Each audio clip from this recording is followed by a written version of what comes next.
Good morning everyone, welcome back to my vlog. Andito ako ngayon dito sa Hukay, dito sa area ng Abilcon. Bali dito meron silang ginawa kagabi na isang pre-pop column, yung fabricated na column na ang haba nito na inilagay nilang outer 7 meters.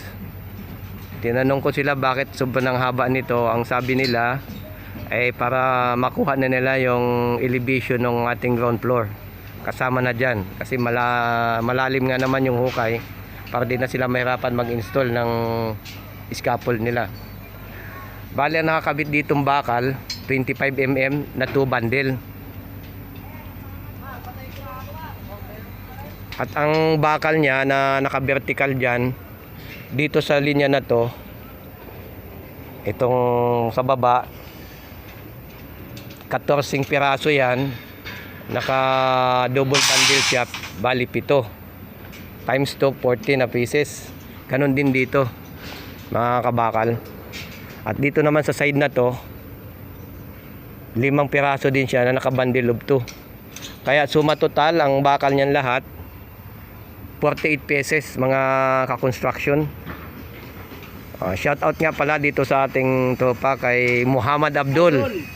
Ayan, kaway ka tropa, kaway. Ayun, Maraming salamat sa inyo. At ang ginamit palang bakal dito sa outer 12mm. Ayan, makita nyo yan mga ka-construction.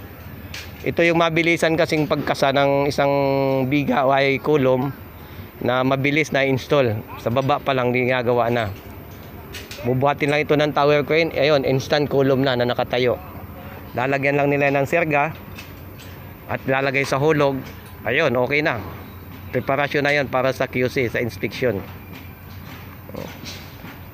Tapos nakalagay din dito, mayroon silang inner ties na bali 4 ang inner ties niya, naka siya, eskwala siya. At meron din siyang clamp dito, ayan. Napakatibay ng column na to mga kabakal.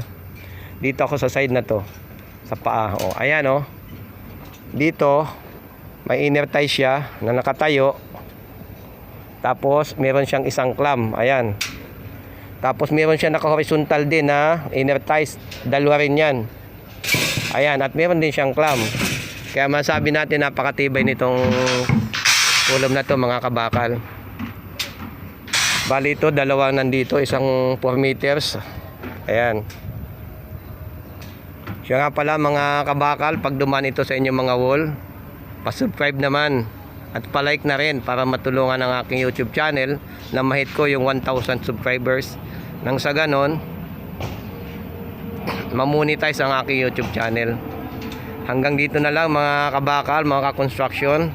At God bless sa ating lahat. Naway lagi tayong ligtas sa lahat ng pagkakataon.